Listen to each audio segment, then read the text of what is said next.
하나님께서 천지 만물을 창조하시고 사람들과 사랑으로 교제하며 화목하게 지내기를 원하셨지만 사람들은 자기 욕심에 이끌려 이 교만한 마음으로 사단의 미혹을 따라가게 되었고, 그 타락한 인간들이 이 땅에서 번성하게 되었을 때 하나같이 다 하나님을 떠나고 말았고, 결국은 이제 노아 식구 이외에는 아무도 하나님을 알지 못하는 그런 시대가 되었다는 것입니다.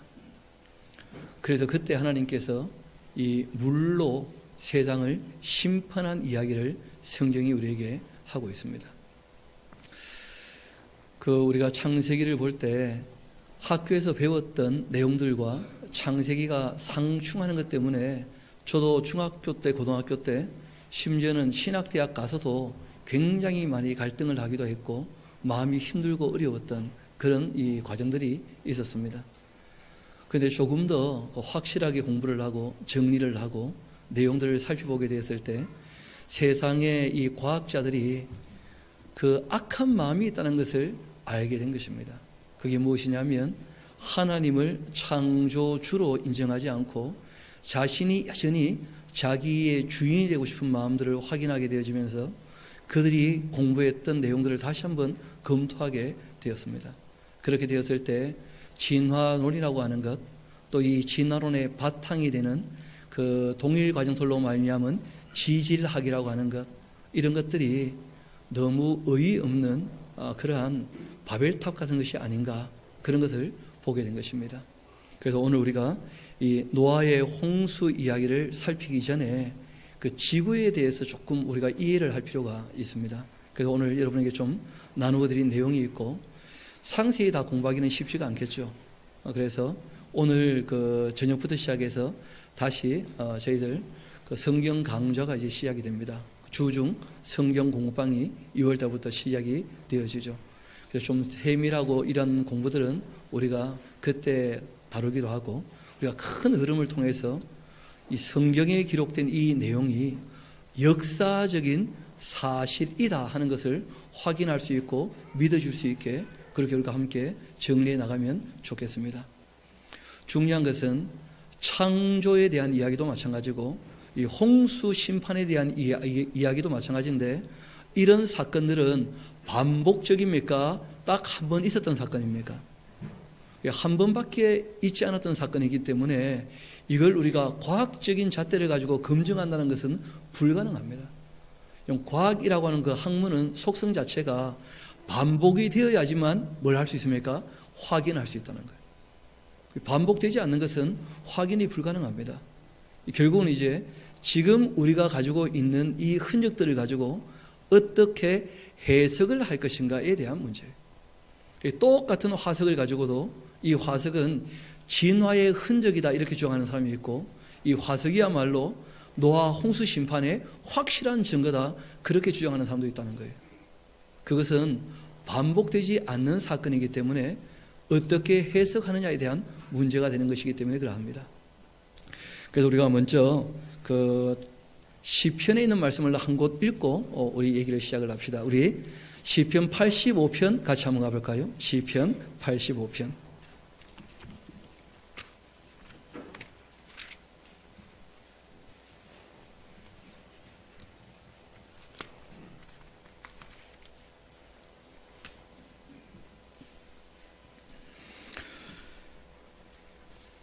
제가 7절부터 한번 읽어드리겠습니다.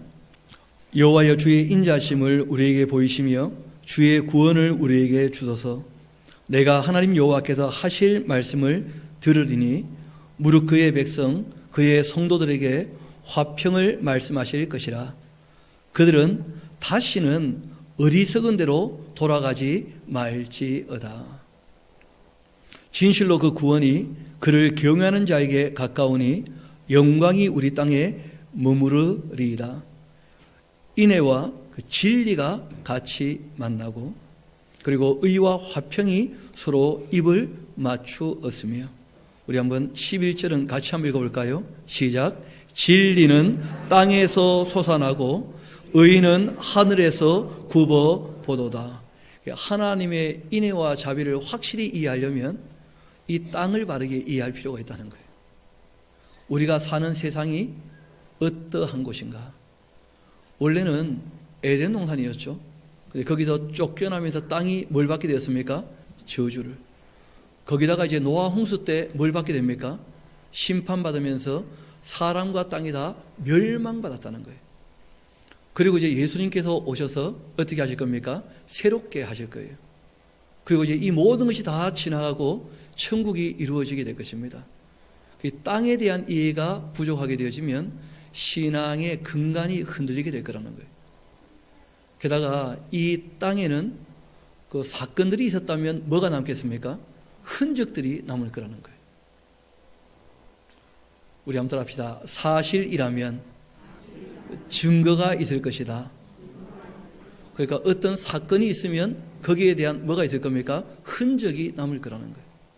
그 땅에 남아있는 흔적을 보게 되어지면 진리를 확인하게 될 거라는 거예요. 사람의 생각으로 맞는 것이 옳은지, 실제로 성경에 기록된 대로 그러한 일들이 지구에 있었는지 이 땅이 우리의 그 진리를 보여줄 거라는 거예요. 그래서 이 시편 기자는 얘기합니다. 진리는 땅에서 솟아나고 의는 하늘에서 굽어보고 있다. 이 땅에서 참된 진리를 발견하게 된다면 의로우신 하나님을 만나게 되겠죠. 의로우신 하나님께서 자기를 찾는 자가 있는가 보려고 여전히 지금 우리를 살피고 계시기 때문에 그러합니다. 그 하나님과 눈을 맞추어 은혜를 입었던 사람 중에 노아라는 인물을 우리가 지난 시간에 함께 살펴보기도 했었죠. 조금 더 이어봅시다. 여호와께도 좋은 것을 주시리니 우리 땅이 그 산물을 내리로다. 의가 주의 앞에 앞서가며 주의 길을 닦으리로다.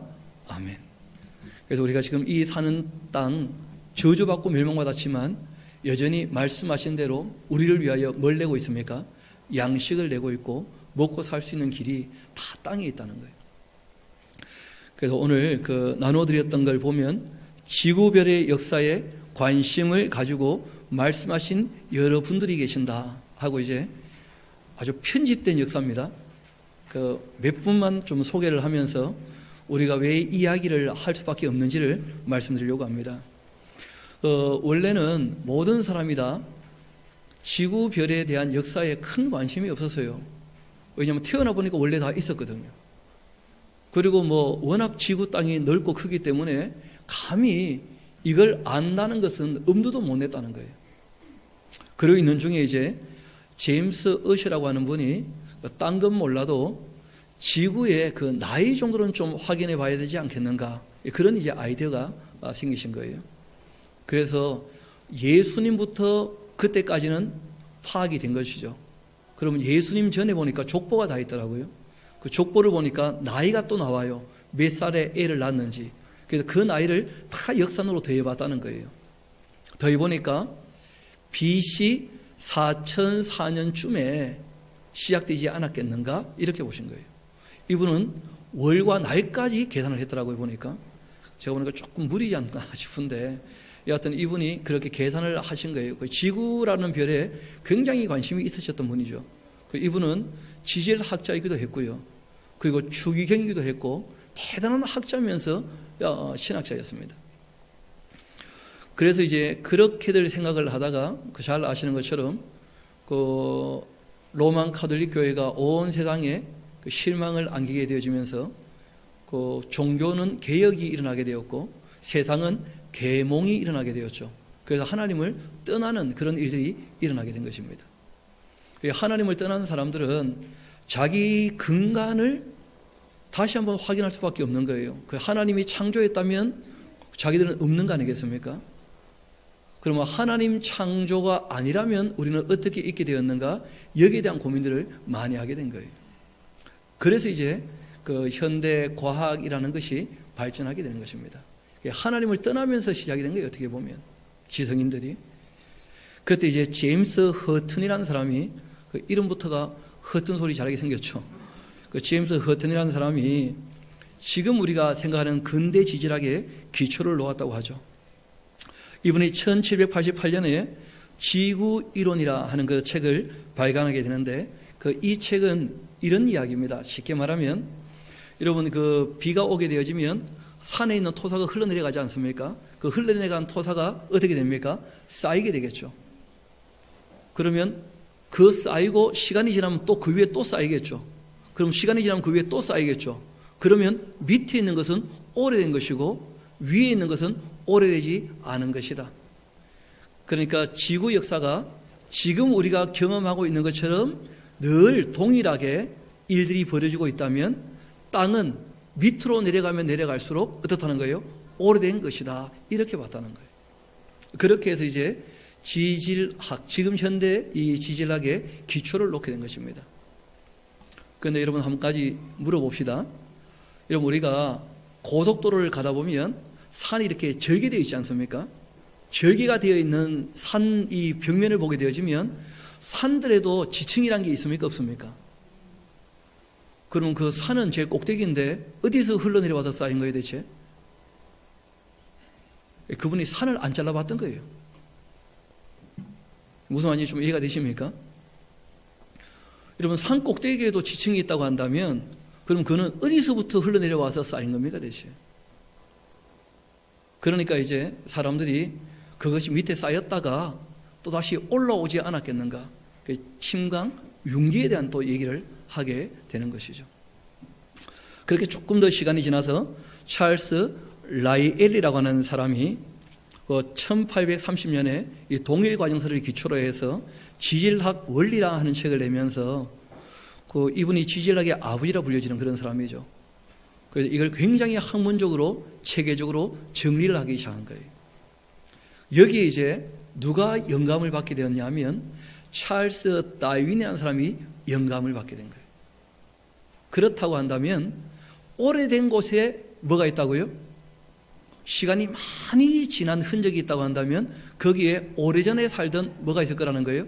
생물들의 흔적이 있지 않겠는가? 그러면 생물들이 옛날 생물부터 시작해서 지금까지 생물들 이렇게 어떻게 될 거라고요? 진화되어 오지 않았겠는가? 하나님 없이 사람의 존재에 대하여 이해할 수 있는 철학을 내어놓은 것이 바로 종의 기원, 우리가 잘 아는 진화론에 대한 근간이 되는 내용입니다. 그렇게 해서 이 얘기가 얼마나 빨리 퍼졌는지 여러분 놀랍게도 금중도 되기 전에 사람들이 다 받아들였다는 거예요. 그러니까 의외로 사람들이 하나님을 좋아하는 거예요? 굉장히 부담스러워하는 거예요? 부담스러워하는 이유가 있습니다.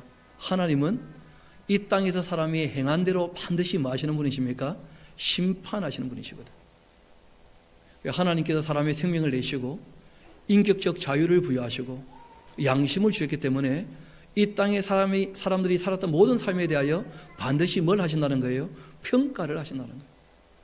사람들이 그런 것이 너무 부담이 되는 거예요. 그냥 일평생 내 행복을 추구하며 살다가 죽으면 그만이면 참 좋겠는데 거기에 대하여 누군가가 평가하고 심판한다니까. 여러분 시험 친다면 항상 부담되죠. 그렇지 않습니까? 누가 나를 평가한다면 다 부담이 되는 거예요.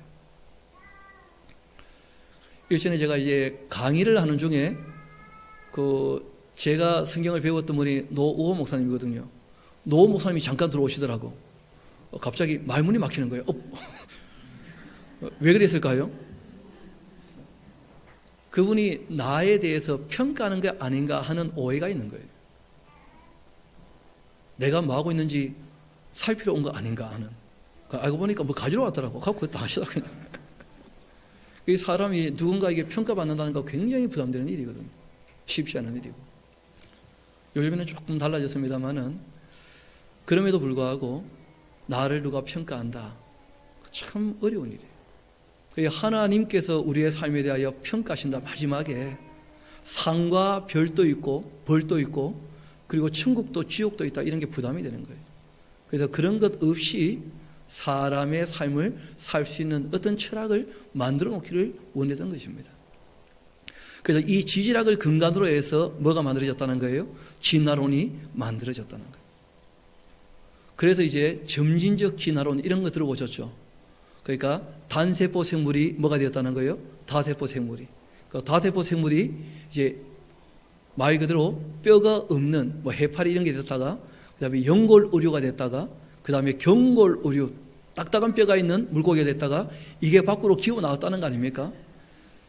그래가지고 여기에 대해서 여러 가지 뭐 이 실리캔서라든지 이런 게 있다가 실리캔서가 살아있는 게 또 발견됐거든요. 그러다가 얼마 전에 한 몇 년 됐습니다.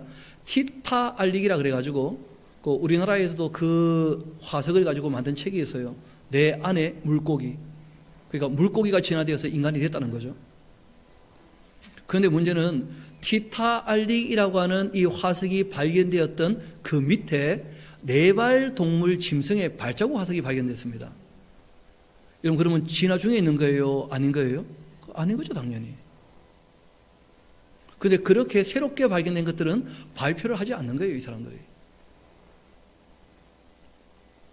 그렇게 해서 결국은 이제 다 땅으로 올라왔다가 또 어떤 것들은 다시 또 물속에 들어가서 고래가 되었고 뭐 이런 얘기를 하더라고 보니까. 그냥 물어봅시다. 지금도 해파리 있습니까 없습니까? 근데 걔네들은 왜 진화를 안 하고 있는 거예요 그러면? 아니 지금도 단세포 생물이 있어요 없어요? 다세포 생물은요? 아니 항상 다 함께 살았지 무슨 진화가 되었다는 거예요 대체? 지금도 다 함께 살고 있는데. 그러니까 그것이 진화의 근거가 될 수 있겠냐는 거예요. 우리가 쉽게 생각해도 그건 말이 안 맞지 않습니까? 지금도 다 살고 같이 살고 있는데.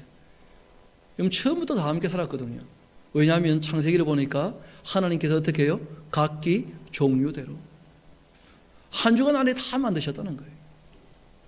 그게 다 함께 살았던 것이지 지금 사람들이 진화론적으로 생각하듯이 점진적으로 진화된 것이 아닌 게 너무나 확실한 것이 우리가 살고 있는 세상을 봐도 알 수 있다는 거예요. 물고기는 여전히 물고기고 조류도 있고 파충류도 있고 양서류도 있고 어떻게 그게 파충류에서 진화가 된 겁니까? 조류로. 파충류가 여전히 지금 있는데 다. 참 생각해보면 생각해볼수록 의의 없는 이론들인데 그런데 그런 이론들이 사람들의 마음을 사로잡았다는 거예요. 왜냐하면 하나님 없기를 바라기 때문에. 그렇게 해서 그 20세기 초반까지는 이 진화론이 나오게 되어지니까 그 신학자들이요 말을 못하게 된 거예요. 왜냐하면 옛날에 한번 종교계가 과학자들에게 심하게 당한 적이 있었거든요. 지동설, 총동설 이런 것 때문에. 그러니까 이제 신학자들이 공부를 별로 안 하니까 할 말이 없는 거예요. 모르니까. 그런데 실제로는 맨델이라는 분의 그 유전 법칙이 이게 진짜 과학적 사실이죠. 각기 무엇대로요? 종류대로. 유전자라고 하는 것이 있어서 그 유전자 테두리 안에서 벗어나지 않지 않습니까? 설계가 먼저 있다는 거예요. 근데 그런 이 확실한 과학적 사실을 가지고 있으면서도 진화론에 대해서 어떻게 할 수가 없었다는 거예요.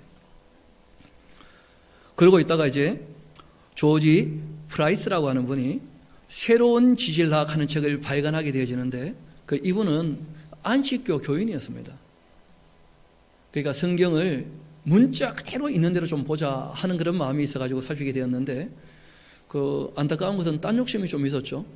그 재림에 대해서 구원받을 욕심이 좀 커가지고 성경을 바르게 못 본 부분이 있어서 우리가 정통교회에서는 이단이라 그렇게 얘기는 합니다만은 그러나 이분들이 그 성경을 있는 그대로 제대로 보자 그렇게 말했던 것은 그 잘못된 자세는 아니었다는 거예요. 자세는 욕심이 있었던 게 문제지 성경을 바르게 보자는 말은 너무나 옳은 말이죠. 그렇게 보면서 이제 다시 한번 지질학을 생각해 보자는 거예요. 그때 나온 것이 뭐냐면 격변설입니다. 그 지구의 이 지질은 그 홍수라고 하는 대격변으로 말미암아 생긴 것이 아니겠는가? 그러면 쉽게 말하면 지층이라고 하는 것이 우리가 지금 보고 있는 층층이 있지 않습니까? 근데 한번 여쭤봅시다. 여러분 누가 5,000년마다 한 번씩 꼭꼭 다져가지고 층이 생기는 것일까요? 어떻게 생각하셔요? 여러분 시간이 지나면 층이 생길까요? 풍화와 퇴적 때문에 층이 사라질까요? 시간이 지나면 층이라는 것은 보일 수 없다는 거예요. 우리가 확인할 수 있는 것은 뭐냐면 여러분 그 PET병 같은 곳에다가 흙을 한두 줌 집어넣고 물을 채우고 난 다음에 흔들고는 가만두면 층은 어떻게 되는 겁니까? 삽시간에 생긴다는 거예요. 이런 것들을 이제 확인하게 된 사건이 있었습니다. 1980년에 그 미국에 있는 세인트 헬렌이라고 하는 화산이 있었어요. 이 화산이 폭발하고 난 다음에 이 화산재가 위로 올라가서 쌓이는데 1시간 만에 8m까지도 쌓이더라고. 근데 놀랍게도 쌓이는데 층을 져서 쌓이더라는 거예요. 층을 져서. 왜냐하면 하늘로 올라갔던 것이 내려올 때에도 가벼운 거 먼저 내려올 것이고, 맞습니까? 아니구나. 무거운 게 먼저 내려올 것이고 가벼운 게 늦게 내려올 것이고, 그러니까 층이 생긴다는 거예요. 층이 생긴다는 것은 격변을 얘기하는 확실한 증거라는 거예요. 오히려 그렇게 얘기를 하게 되어지고, 실제로 이제 그 학문을 공부했던 헨리 모리스라는 사람이 이것을 과학적으로 좀 재정립 좀 해보자 해가지고 이제 이분이 정립을 하면서 1970년에 미국에서 창조과학회라 하는 그 모임이 시작이 된 거예요.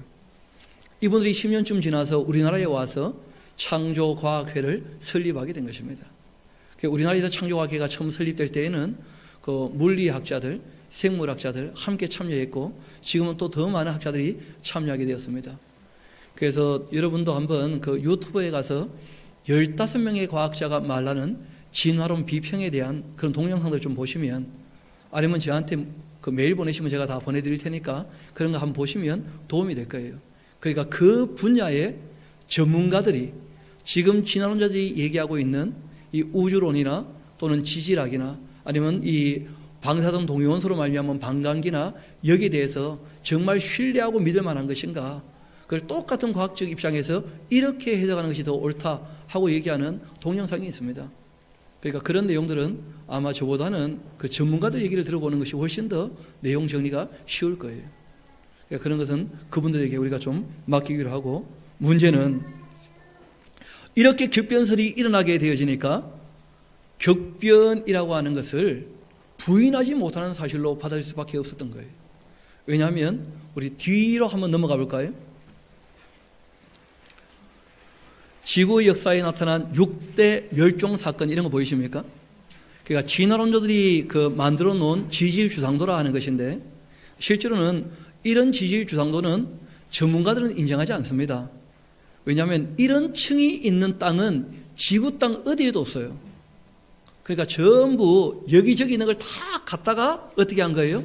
갖다 붙여가지고는 상상으로 만든 층일 뿐입니다. 여러분, 백악기 층은 그 영국 도버 해협에 말 그대로 조개 껍질들 때문에 하얗게 된 그 땅 층이 있거든요. 그게 백악기 층이에요. 그런데 문제는 이 백악기 층은 표면에 노출되어 있다는 거예요. 여러분, 이 지질 주상도로 한다면 저 밑에 깔려 있어야 되지 않습니까? 그런데 그렇지 않습니다. 여러분, 아주 쉽게 얘기하면 공룡이 멸망된 것이 쥐라기 때 번성했다가 백악기 때 멸망하지 않습니까?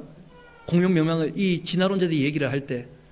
그런데 우리나라 고성만 가도 그 해안가에 공룡 발자국 화석이 있습니까? 없습니까? 그럼 공룡 발자국 화석은 쥐라기 때 화석 아니겠어요? 발자국이라면. 그럼 그게 층 한참 밑에 있어야 될 거 아닙니까? 근데 그게 노면에 노출되어 있다는 거예요. 그 부분만. 그럼 옆으로 가면 그 층이 계속 이어지느냐? 그렇지도 않다는 거예요. 그래서 지층이라는 것이 우리가 학교에서 배울 때 그 내용들을 상세히 다 배우지 않았기 때문에 오해하는 부분이 많다는 거예요. 세계 각지에서 가지고 와서 어떻게 한 것이라고요?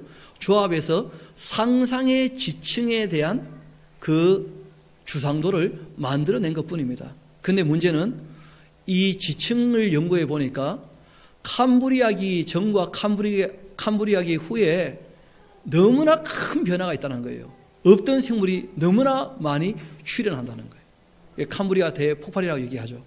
그뿐 아니라 이 한 길을 나누는 아주 중요한 경계면마다 생물종이 너무 많이 사라지는 것도 확인했다는 거예요. 쉽게 말하면 옛날 그 사람들의 주장이죠. 옛날 토층에 있었던 많은 생물들이 그 다음 토층에는 발견되는 거예요? 안 되는 거예요? 안 되는 거예요. 그러니까 생물이 진화해 온 것이 아니라 너무 많은 멸종을 겪었다는 거예요. 그런데 그 멸종을 보니까 크게 5번이 있었고, 지금도 이제 인간 때문에 대멸종기에 들어온 것 아닌가, 이런 얘기를 지금 하고 있는 것이죠. 그래서 이런 것들을 제일 처음 이 아이디어를 내고 초청한 사람이 누구냐면 데이비드 라우프라는 사람하고 잭 세코스키, 무슨 스키요? 좋은 스키요, 나쁜 스키요? 그런 스키가 있었다는 거예요. 그러면서 이제 이 5대 멸망했던 특별한 기간들이 있었다고 주장을 하게 된 겁니다. 그런데 성경을 보게 되어지면 이런 5대 멸망이 특별히 있었던 것이 아니고 실상은 노아 시대 때 한 번 그런 일이 있었던 것으로 보는 것이 더 옳지 않겠냐는 거예요. 그래서 오늘 그 본문을 조금 더 읽고 우리가 내용을 한두 가지 좀 더 정리하도록 합시다. 우리 본문으로 한번 돌아가도록 하시겠습니다. 6절입니다. 홍수가 땅에 있을 때에 노아는 600세였습니다. 그러니까 아담 이후로는 1656년이 지난 것이고 지금으로부터 역산하게 되어지면 한 4천 그러니까 BC 2348년이니까 여기 2019를 더하면 되겠죠. 그렇죠? 한 4500년 조금 안 됩니다. 지금으로부터 거슬러 올라가면 그때가 이제 노아 홍수가 있었던 시대입니다. 노아는 그 아들들과 아내와 며느리들과 함께 홍수를 피하여 방주로 들어갔고 정결한 짐승과 부정한 짐승과 새와 또 땅에 기는 모든 것 하나님이 노아에게 명하신 대로 암수 둘씩 노아에게 놀아와 방주로 다 들어갔습니다. 방주로 들어가고 난 다음 7일이 지나자 홍수가 드디어 땅을 덮기 시작합니다. 노아가 600세 되던 해 그 둘째 달 곧 그 달 11의 날 여러분 일지를 적듯이 노아가 다 기록을 하고 있다는 거예요. 왜냐하면 본인이 경험하셨으니까. 그날 이런 표현 나오죠. 큰 기품의 샘들이 터졌고 또 하늘의 창문들이 어떻게 되었다고요? 열렸다. 이런 표현이 나오는 거예요. 이 내용들을 우리가 조금 이해를 하려면 우리 누가복음 17장을 잠깐 가볼 필요가 있습니다. 누가복음 17장 우리 같이 가봅시다.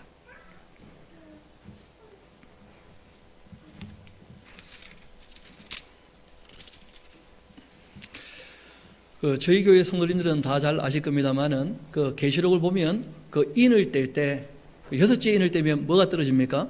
별들이 떨어진다는 거예요. 별들이. 그런데 그 별들이 떨어졌던 사건이 성경에 또 한 번 더 기록되어 있죠.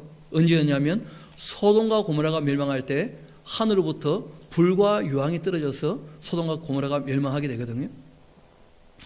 예수님께서 세상 마지막 이야기를 하실 때 노아 시대처럼 그리고 또 소돔과 고모라가 멸망할 때처럼 이런 말씀을 하신 거예요.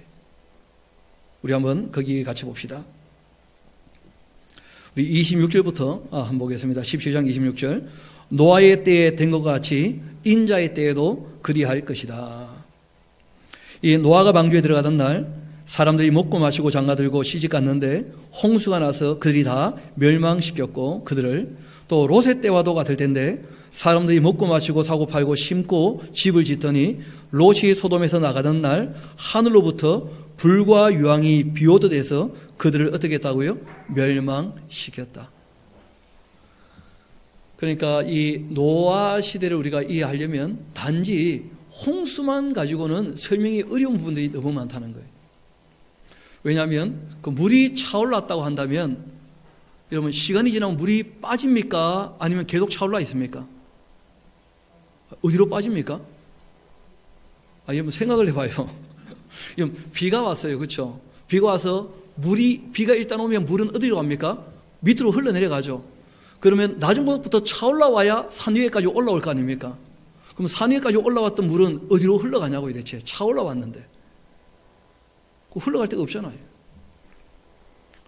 그래서 우리가 이 노아 홍수를 얘기할 때는 노아가 경험하지는 못했지만 노아의 반대쪽도 한번 생각해 봐야 된다는 거예요.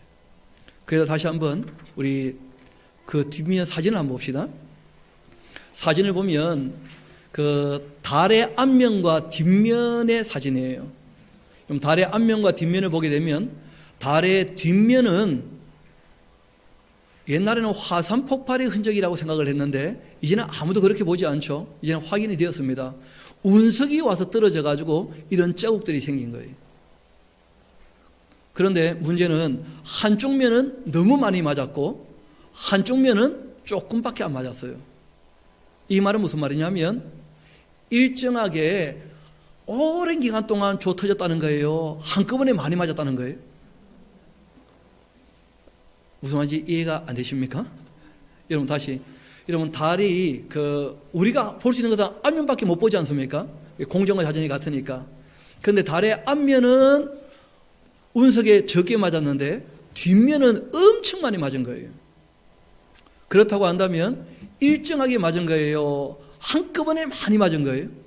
짧은 시간에 한꺼번에 많이 맞았다는 것을 알 수 있다는 거예요. 여러분 바꾸어 말하면 달이 이렇게 조 터질 때 지구는 안 맞았겠는가? 그래서 제가 오늘 지구를 들고 왔습니다.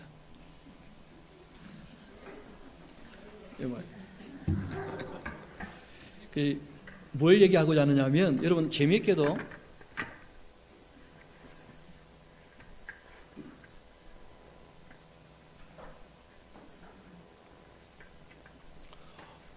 여러분 이쯤이 이제 아라산이 있는 곳이거든요. 이쯤이 여기 이제 우리가 아는 대로 노아 방주가 멈췄던 곳. 근데 이 반대편이 바로 여기 아닙니까? 반대편은 전부 다 뭐라는 거예요? 완전히 바다라는 거예요. 그러니까 지구도 한 면이 엄청나게 두드려 맞은 거예요. 그렇게 얘기하는 것이 훨씬 더 이해가 쉽겠죠, 그렇죠? 달이 그렇게 조 터질 때 지구는 안 맞았겠는가? 당연히 맞았죠. 지구도 한꺼번에 굉장히 많이 맞았다는 거예요. 한쪽 면이. 그렇게 한쪽 면이 맞게 될 때 어떤 일이 벌어집니까? 지구가 쪼개지는 거예요. 그러면 기쁨의 샘이 터지기도 하고. 그리고 이제 큰 5번의 이 멸망이 보통 운석 때문이다. 그렇게 보고 있거든요. 그런데 그게 그 오랜 기간에 하나씩 이렇게 떨어진 게 아니고 실제로는 수천 수만 개의 별들이 떨어질 때 괄목할 만한 큰 별이 떨어지게 되어지면 거기에 대한 확실한 뭐가 나타날 겁니까? 흔적들이 나타날 거라는 거예요. 쉽게 말하면 여기에 별이 떨어지면 해일과 함께 뭐가 일어나겠습니까? 토사가 함께 일어나가지고 넘어가는 거예요. 그런데 그 토사는 뜨겁겠습니까? 차갑겠습니까? 불덩이가 떨어졌는데 그런 것들이 이제 숲을 덮으면 뭐가 되겠어요? 석탄층이 될 수가 있는 것이죠. 왜냐하면 타는 순간 어떻게 되니까요? 덮여버리니까. 여러분 이 석탄층이라고 하는 층도 따로 있습니다. 그런데 문제는 석탄이라는 것이 지금도 만들어지는 과정을 우리가 볼 수 있어요. 세인트 헬레나 화산 잠깐 말씀드렸는데 이 화산이 폭발하면서 이 산에 있던 나무들이 다 쓸려 내려가서 스피드 호스라고 하는 호스에 깔아앉게 된 거예요. 그런데 문제는 나무 둥치는 뜨고 그 껍질만 물을 머금고 벗겨져서 다 깔아앉는 겁니다. 그런데 그 깔아앉게 되어졌을 때 그 논문이 하나 나온 것이죠. 여기 이제 밑에 그 마그마가 있어서 열이 화산지대니까 땅이 뜨겁잖아요. 땅이 뜨거운데 이 위에 있는 나무 그 껍질들이 이탄이 되었다가 갈탄으로 가고 있는 거예요. 그 위에 이제 말 그대로 화산에 한 번 더 폭발해서 뭐가 덮어버리면 그러니까 압력만 주어지면 이게 석탄으로 바뀌는 거예요. 그러니까 조건만 주어지면 석탄이라는 것은 2시간 만에도 만들어진다는 거예요. 석탄이 수억 년이 걸려야 수천만 년이 걸려야 만들어진 게 아니라는 거예요. 그런 걸 다 확인하고 목격하게 된 것입니다. 격변이 있는 것 때문에. 그러니까 이런 일이 있게 된다면 그 지구에 확실하게 노아 홍수에 대한 증거가 남아있다는 거예요. 그게 크게 5가지가 있다고 보는 것입니다. 어디 좀 메모해 놓고 다음에 또 기회 되면 차근차근 하나씩 또 공부해 나가면 되겠죠. 제일 먼저가 뭐냐면 지금 얘기하고 있는 지층이란 거예요. 지층. 여러분 별이 떨어질 때 토사가 쌓이고 또 떨어지면 또 그 위에 토사가 쌓이고 큰 게 떨어지면 두껍게 쌓일 것이고 작은 게 떨어지면 얇게 쌓일 것이고 그런데 워낙 지구가 넓으니까 쌓이는 것이 다 똑같은 게 쌓입니까? 다 다르게 쌓입니까? 그래서 다 다르게 쌓이는 거예요. 여러분 그래서 산 꼭대기 지층에도 뭐가 있는 거예요? 바다 생물 화석들이 있는 거예요.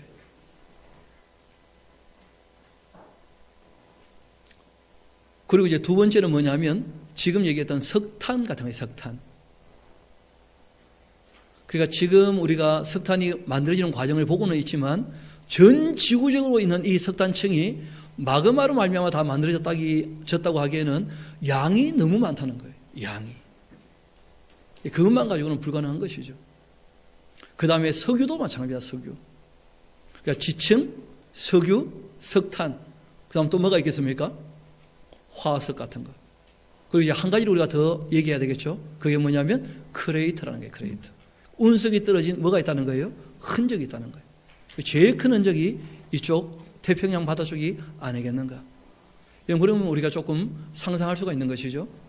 그러니까 여기에는 한꺼번에 많이 떨어졌고 노아가 볼 때도 시나브로 떨어지는 것들이 보입니까? 안 보입니까? 아니, 하루만 한 바퀴 돌 테니까 떨어진 게 보일 거 아니에요.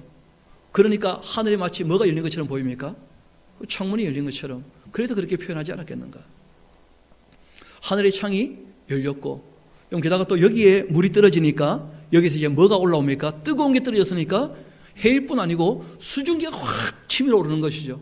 이 수증기가 치밀어 올라서 어디로 오겠습니까? 이쪽으로 오니까 그 수증기로 말미암아 물이 얼마 동안 내린 거예요? 무려 40일 동안. 여러분, 하늘에 있는 그 수층에서 물이 내려왔다면 40일 동안이나 계속 내리고 그렇게 불가능하다는 거예요. 근데 여기에서 그렇게 수증기가 많이 올라와서 내렸다면 40일 동안 물이 흘렀다는, 비가 내렸다는 거 큰 문제가 안 되는 것이죠. 그뿐 아니라 이제 그 일이 있고 난 다음에 여기서 쓰나미가 몰려오고 그리고 비가 내리고 그렇게 해서 물이 차올랐는데 얼마까지 차올랐느냐 하면 세상 모든 높은 산을 다 덮고 난 다음에 아라산보다도 무려 한 10여 규빗 더. 그래서 실제로 15 규빗이 노아의 팔 길이니까 우리가 확실히 얼마인지 모르겠죠. 그렇죠? 우리 규빗으로 보면 한 7, 8m 더 올라왔다는 거예요. 그렇게 올라왔던 물들이 이제 어떻게 됩니까? 여기 맞아서 이것들이 증발했고 여기에서 물이 몰아쳤으니까 다시 어떻게 돌아가는 거예요? 다시 식으로 돌아가니까 물이 빠지는 거죠. 그렇게 뭐 얘기하면 크게 어렵지 않을 거라는 거예요. 제가 왜 굳이 지구본까지 갖고 와서 이 말씀을 드리냐 하면 저는 하나님이 하셨으면 다 한다고 그냥 믿습니다. 그런데 사람들이 거기에 대해서 고민을 하는 사람들이 있다는 거예요. 고민. 정말 그럴까? 그래서 충분히 타당할 수 있다라고 하는 그 이야기를 할 수 있게 좀 합리적으로 설명을 해보는 거예요. 그럼 실제로는 몇 개가 어떻게 어디에 떨어졌는지 다 알 수 있습니까? 없습니까? 그거 다 알 수 없어요. 그러니까 굉장한 뭐가 있었다는 거예요? 격변이 있었다. 이걸 꼭 기억하자는 거예요. 근데 그 격변이 있을 때 지금 수, 금, 지, 화성과 목성 사이에 뭐가 있다는 거예요? 소행성대가. 그러니까 알고 보면 이 소행성대가 지금 천문학자들은 그런 얘기를 하거든요. 별이 못 떼어가지고 돌아다니고 있는 부스러기들이다. 그렇게 보는 거예요. 그러니까 뭐가 큰 덩어리가 있었다면 거기 와서 붙었을 텐데 이게 별이 못 떼어가지고 돌아다닌다. 이렇게 지금 생각하거든요. 그런데 우리가 좀 전에 말씀드렸던 운석의 그 흔적들을 봤을 때 이 원래는 이 소행성대가 별이었다가 어떻게 되었다는 거예요? 터져가지고 터져서 어떻게 된 겁니까? 날아왔기 때문에 터졌기 때문에 한 면이 어떻게 해요? 많이 맞은 거예요. 다 별들마다 그 어느 별을 봐도 다 마찬가지입니다. 수성도, 금성도, 화성도 그리고 달이 제일 확실하죠. 뭐 대기가 전혀 없으니까 그 달을 봐도 지구로 봐도 한쪽 면을 어떻게 해요? 많이 맞았다는 것은 별이 폭발한 흔적이라는 거예요. 어느 순간 한 별이 폭발을 해서 많이 맞고 그리고 이제 천천히 따라오던 것들은 시나브로 맞고 그렇게 해서 그 흔적들이 남아있는 거예요. 지금도 그 별들이 돌아갈 때 여러분 그 중력이라는 것이 다 다르게 작용하지 않습니까? 그래서 지금도 끌려 들어와서 부딪혀서 떨어지는 일들이 가끔씩 있습니까? 없습니까? 얼마든지 있다는 거예요. 가끔씩. 그래서 노아 홍수를 이해할 때 하늘로부터 뭐가 떨어졌어요?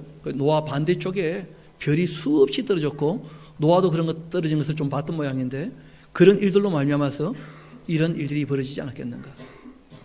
그리고 그때 단지 그것만이 다가 아니었다는 거예요. 우리 한번 시편 104편 같이 한번 봅시다. 시편 104편입니다.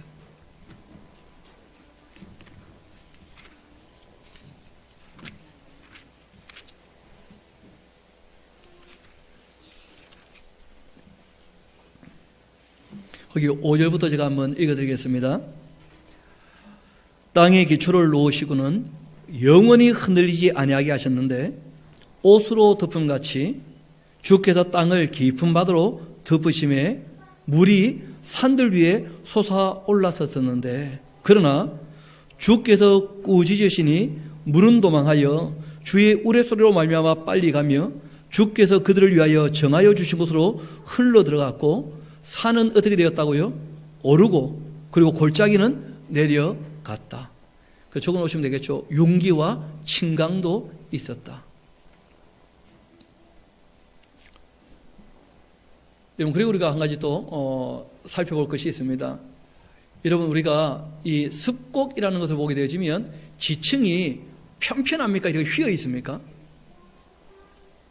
여러분, 그러고 한번 물어봅시다. 돌이라는 게 휘어요, 휘지 않아요? 돌은 휩니까? 부러집니까? 그럼 습곡이 생겼다는 것은 왜 습곡이 생긴 거예요? 이 돌이 딱딱할 때입니까? 부드러울 때입니까? 물을 한껏 머금어서 부드러울 때 어떻게 된 거예요? 압력이 오게 되니까 이게 어떻게 된 겁니까? 찌그러진 거예요. 그러니까 이런 격변을 얘기하지 않고는 지금 우리가 보는 지층은 설명할 길이 없다는 거예요, 오히려. 그럼 게다가 그랜드 캐년 같은 것을 보게 되어지면 그 절단면도 있지만 그러나 평평한데 굉장히 넓습니까? 넓지 않습니까? 그렇죠? 가보면 참 좋겠는데, 그렇죠? 우리 다음 주는 거기서 예배할까요? 그런데 그렇게 평평한 이 층층이 쌓였다는 것은 이건 또 윤기로 설명이 안 된다는 거예요. 그러니까 말씀드렸던 것처럼 토사가 와서 덮이기도 했고 그리고 또 윤기와 침강도 있었고 그리고 놀라운 것은 태평양을 중심으로 해서 그 주변의 모든 대륙들 거기에 다 뭐가 있는 거예요? 높은 산들이 있는 거예요. 찌그러지면서 거기에 올라왔으니까. 거기 이제 습곡이 다 보이는 것이죠. 그런 정도로 이해한다면 크게 어렵지 않을 것이다. 이 노아 홍수를 역사적 사실로 받아들이는 것이. 그러려고 이 말씀을 쭉 드린 것입니다. 조금 더 봅시다. 산은 오르고 골짜기는 내려갔는데 주께서 물의 경계를 정하여 넘치지 못하게 하시며 다시 돌아와 땅을 덮지 못하게 하셨나이다. 여호와께서 샘을 골짜기에 솟아나기도 하시고 산 사이에 흐르기도 하사 각종 들짐승에 마시게 하시니 들나귀들도 해가를 합니다. 그리고 공중의 새들도 다 그 가에 깃들이며 나뭇가지 사이에 지으기고 있습니다. 우리 13절은 같이 한번 읽어봅시다. 시작. 그가 그 누각에서부터 산에 물을 부어주시니 주께서 아시는 일에 결실이 땅을 만족시켜 주는도다. 그럼 산에 물을 부어주신다는 말이 무슨 말이냐면 보통 구름이 가다가 다 어디 걸립니까? 산 꼭대기. 산 꼭대기에 걸리기 때문에 여러분 놀랍게도 항상 시냇물은 어디서부터 흘러나옵니까? 산에서부터 흘러나옵니다. 산에서부터. 만년설이 쌓여서 흘러내리든지 아니면 구름이 걸려서 흘러내리든지. 그 산 위에 끊임없이 물이 흘러나오는 이유는 하나님이 산 위에다가 뭘 내리시기 때문입니까? 물을 내리시기 때문입니다. 그 물이 대체 어디서 나오겠습니까? 이 샘물이 나오든지 아니면 산 위에 하나님께서 구름을 아니면 눈으로 덮어서 항시 물이 흐르게 그렇게 하셨다는 거예요. 그래서 이 땅이 노아 홍수로 심판받아 멸망했음에도 불구하고 하나님께서 노아 이후에 다시금 어떻게 하셨다는 겁니까? 살 수 있게 하셨다는 거예요. 그 살만하게 하셨으니까 살고 있는 겁니다, 우리가.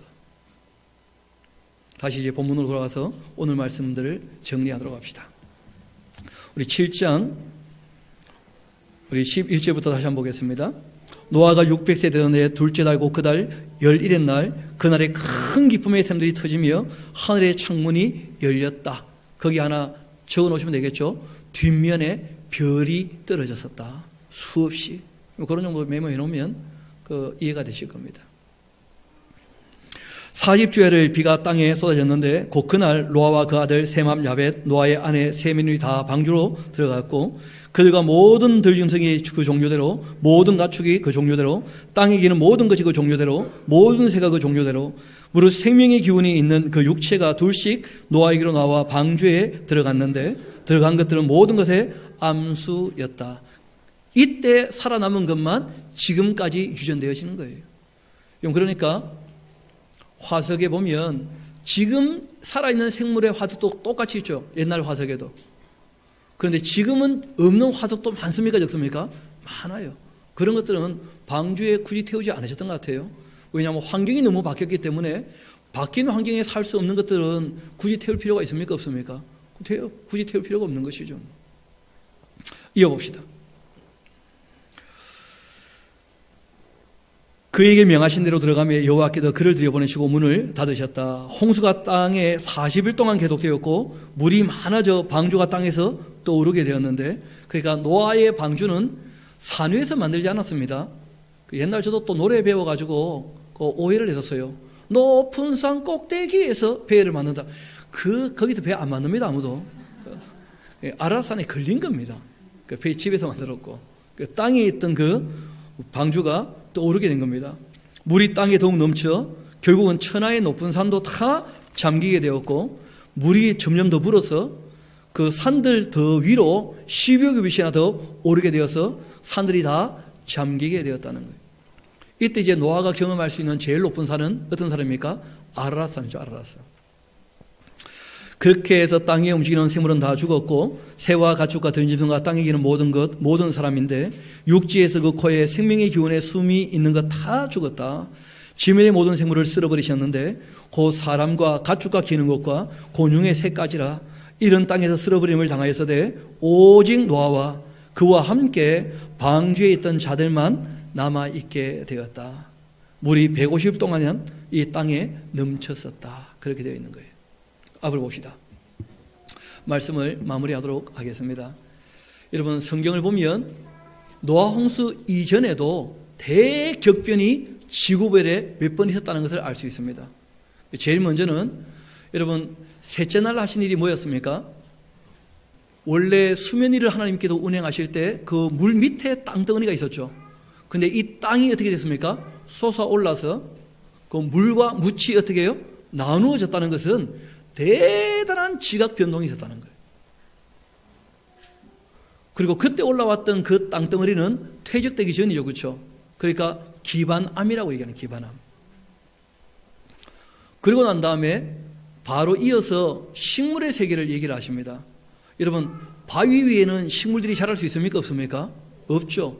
그러니까 식물이 자랄 수 있는 토양이 만들어지려면 또 대단한 격변이 있었다는 거예요, 짧은 시간 안에. 그리고 난 다음에 잘 아시는 것처럼 사람들이 죄를 짓고 에덴에서 쫓겨나게 되었을 때 땅이 뭘 받게 됩니까? 저주를 받게 되었을 때 여러분, 생태계가 완전히 변형과 변질과 변화가 일어났다는 거예요. 그래서 가시덤불과 뭐가 난다고요? 엉겅귀가. 원래 하나님께서 만드신 창조 세계가 어떻게 된 겁니까? 너무 많이 망가지게 되었는데 그 이유가 어디 있다는 거예요? 땅이 저주를 받았기 때문에 큰 격변이 있었다는 거예요. 그리고 지금 우리가 보고 있는 뭐가 있는 거예요? 노아의 이 큰 홍수, 별이 떨어지고 그리고 지각이 깨어지고 기쁨의 샘이 터지고 하늘의 창이 열려서 비가 40일 동안 내려오면서 지구에는 큰 뭐가 있었다는 거예요? 격변이. 그래서 지금 우리가 보고 있는 이 모든 지층은 알고 보면 기반암은 셋째 날 만들어진 것이고, 그리고 그 위에 쌓여있는 모든 우리가 얘기하는 그 소위 지층이라고 하는 것은 대부분 다 이 노아 홍수 사건, 그 1년 그 기간에 대부분 다 만들어진 것이지, 짧은 시간에 이게 뭐 수억 년, 수십억 년 걸려서 만들어진 것이 아니라는 거예요. 지층이라는 것이 그럴 필요도 없고, 오랜 시간을 얘기하는 이유는 뭐냐면 사람들이 우연히 기대어 가지고 진화되었다는 말을 하고 싶어서 오랜 세월을 얘기하는 것 뿐이에요. 별로 의미가 없다는 거예요, 그 시간이라는 것 자체가.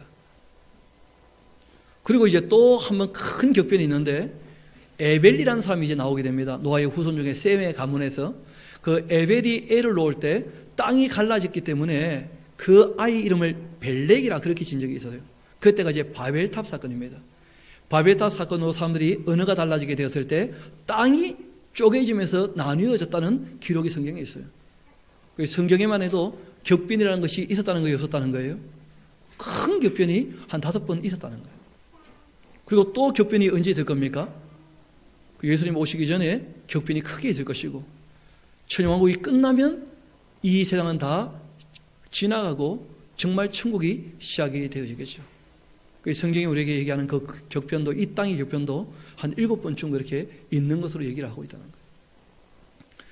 문제는 이러한 격변 가운데 실제로 하나님이 하시는 일은 무엇이냐면 악을 도말하시는 거예요. 뭘 도말하신다고요? 악을. 노아 홍수 사건도 딴 것이 아닙니다. 악한 것들을 어떻게 하신 거예요? 다 진멸하시고 하나님께서 노아로 새롭게 하셨다는 거예요. 그래서 우리가 아담의 후손이지만 다 누구의 자손입니까? 다 노아의 자손이에요. 우리 한번 따라합시다. 노아의 구원이 나의 구원이 된 것이다. 실제로 하나님께서 노아에게 베푸신 은혜가 우리에게 베푸신 은혜였다는 거예요. 그럼 노아가 없었다면 우리가 있습니까? 없습니까? 없는 거예요. 그래서 이 창세기에 나오는 노아 방주 사건은 단지 노아 시대의 이야기로 끝나는 것이 아니라 우리의 생명과 결부된 것이고 우리의 영생과 관계가 있는 사건이기 때문에 우리에게도 너무나 중요한 사건입니다. 그래서 이 사건이 역사적 사실로 믿어져야 우리 신앙의 기초가 바르게 놓이는 것이기 때문에 몇 가지 쭉 말씀을 드리게 된 것이었는데 오늘 우리가 꼭 기억합시다. 이 지구의 땅이 멸망받을 때 실제로 멸망받은 것은 무엇이었다고요? 악한 자들이 멸망받았고 정말 그 당대의 의로운 사람 하나님을 바라보며 그 하나님의 눈 안에 들어 하나님께 은혜를 입었던 노아는 그때도 은혜로 뭘 얻게 된 거예요? 구원을 얻게 된 거예요. 그런 것처럼 지금 저도 여러분도 우리 주님의 은혜로 구원에 참여하게 되는 줄로 믿습니다. 그래서 우리가 그 은혜에 대해서 늘 감사하면서 짧은 우리의 한 인생뿐 아니라 지구 전체 역사 가운데 하나님께서 우리를 어떻게 사랑하시고 구원의 은혜를 베푸시는 일을 생각하며 우리가 더욱더 주님을 섬겨 살 수 있게 되기를 부탁을 드립니다. 우리 함께 기도하도록 하시겠습니다. 아버지 하나님, 저희들 짧은 시간이었지만 지구의 역사를 다시 한번 돌이켜보고 그리고 무엇보다 노아 시대에 있었던 이 큰 격변에 대하여 확인해 보면서 그러한 일이 있음에도 불구하고 하나님께서 노아에게 은혜를 베푸심으로 지금 여기에 있는 우리들에게도 구원의 은혜가 임한 것을 깨닫게 하시니 다시 한번 감사드립니다. 아버지 하나님, 바라옵기는 우리의 생명이 여기까지 이어진 것 그리고 또 영원히 이어지게 될 때까지 하나님께서 우리에게 베푸시는 그 은혜와 자비와 사랑과 또 아들의 생명까지 내어주신 그 희생을 저희들이 잊지 아니하고 그 은혜에 늘 감사하며 살기를 소망하오니 아버지 하나님, 우리가 말씀을 펼쳐 읽을 때마다 주의 음성을 듣게 하시고 우리가 이 땅을 살펴볼 때마다 진리를 찾아볼 수 있도록 우리에게 참된 지혜와 지식과 명철과 총명을 더하여 주옵소서. 모든 것을 주님께 의탁합니다. 감사드리며 우리의 구주가 되시는 예수님 이름으로 기도합니다. 아멘.